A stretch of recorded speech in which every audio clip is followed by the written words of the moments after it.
ஓம் சாந்தி. ஒரு கேள்வி.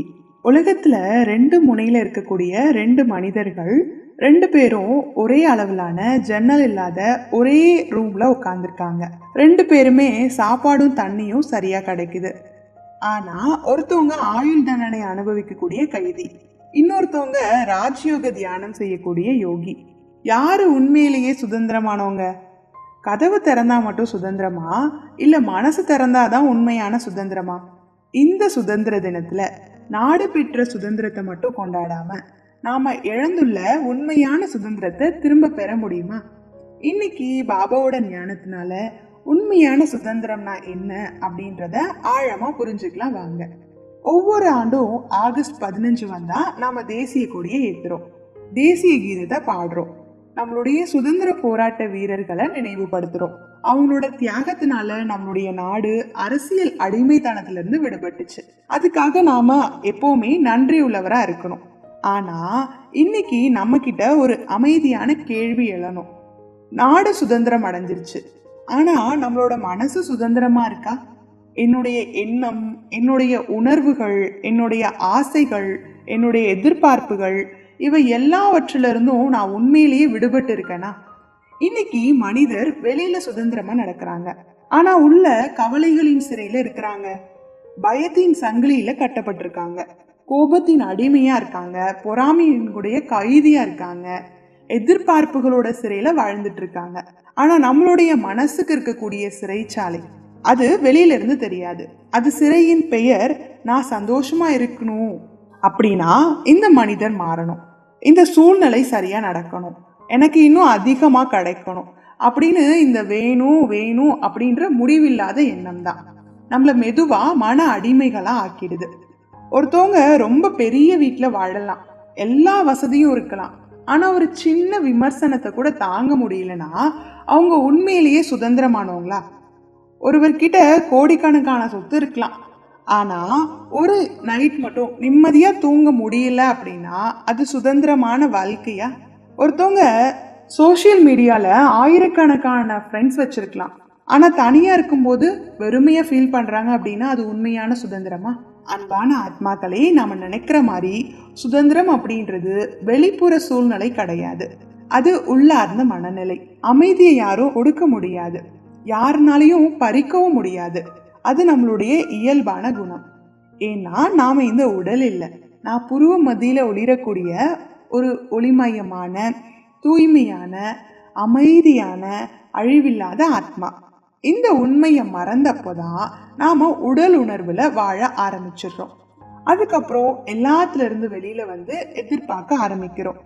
நான் அவங்க கிட்ட இருந்து அன்பை எதிர்பார்த்தேன், அவங்க கிட்ட இருந்து மரியாதையை எதிர்பார்த்தேன், சூழ்நிலையில இருந்து மகிழ்ச்சியை எதிர்பார்த்தேன், பொருட்கள்ல இருந்து அமைதி எதிர்பார்த்தேன். ஆனா வெளியில தேடிய எல்லாமே தற்காலிகமானதுதான். அதனால நம்மளுடைய மனமும் நிலையா இருக்குல்ல. ஒரு கேள்வி, நாம எல்லாத்தையும் விட்டுட்டு இமயமலையில ஒரு குகையில வாழ்ந்தா நம்ம மனசு அமைதியாயிடுமா? அவசியம் இல்லை. ஏன்னா மனம் திரும்ப பழைய நினைவுக்கு போயிடும்.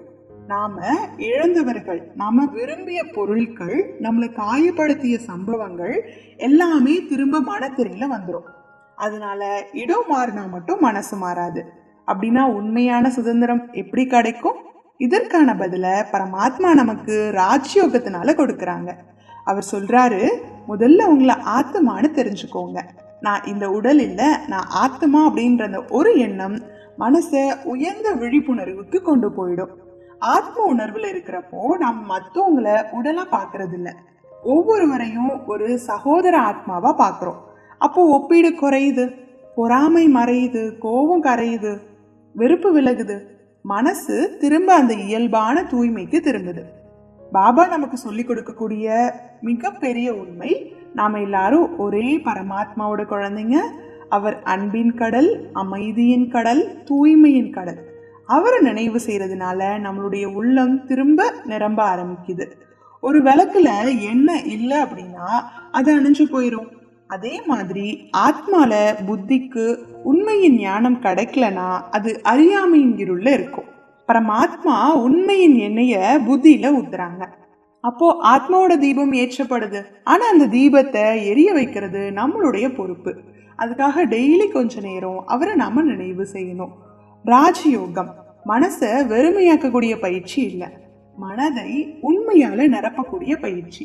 ஒவ்வொரு நாளும் சில நிமிஷம் நான் தூய ஆத்மா, நான் அமைதியான ஆத்மா, நான் பரமாத்மாவோட அன்பான குழந்தை, நான் பரமாத்மாவோட அன்பை வாங்கிட்டு இருக்கேன், இப்படிலாம் நினைச்சிட்டு இருந்தோம்னா மெல்ல மெல்ல மனசு தன்னுடைய பழைய அடிமைத்தனத்திலிருந்து விடுபட ஸ்டார்ட் ஆயிடும். அன்பான ஆத்மாக்களே, இந்த சுதந்திர தினத்துல நான் ஒரு புதிய உறுதிமொழி எடுக்கலாமா? நாட்டின் சுதந்திரத்தை மதிப்போம், அதே நேரத்துல நம்ம மனசுக்கும் உண்மையான சுதந்திரத்தை கொடுக்கணும். கோபத்துல இருந்து சுதந்திரம், பயத்துல இருந்து சுதந்திரம், கவலையில இருந்து சுதந்திரம், குற்ற உணர்வுல இருந்து சுதந்திரம், பழைய நினைவுகளின் சுமையிலிருந்து சுதந்திரம், எதிர்பார்ப்புகளின் சங்கிலியிலிருந்து சுதந்திரம்.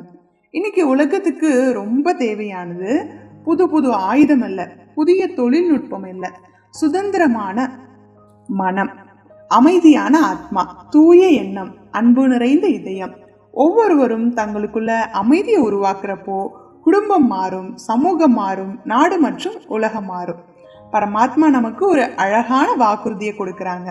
ஒவ்வொரு ஆத்மாவும் தூய்மையை தேர்ந்தெடுத்து ஆத்ம உணர்வுல வாழ ஆரம்பிச்சா இந்த பூமியே அமைதி மற்றும் மகிழ்ச்சி நிறைஞ்ச புதிய உலகமா மாறிடும்.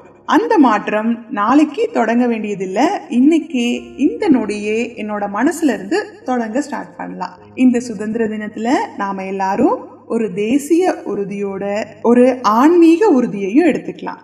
நான் என்னுடைய மனதை விடுதலை செய்கிறேன், நான் ஆத்ம உணர்வில் வாழ்கிறேன், நான் பரமாத்மாவின் அன்பிலும் பரமாத்மாவின் நினைவிலும் நிலைத்து உண்மையான சுதந்திரத்தை அனுபவிக்கிறேன். அப்போது வெளியில் எந்த சூழ்நிலை இருந்தாலும் உள்ளே அமைதி இருக்கும். அதுவே உண்மையான சுதந்திரம், அதுவே ராஜயோகம் நமக்கு கொடுக்கும் மிக பெரிய பரிசு. அனைவருக்கும் சுதந்திர தின நல்வாழ்த்துக்கள். நன்றி. ஓம் சாந்தி.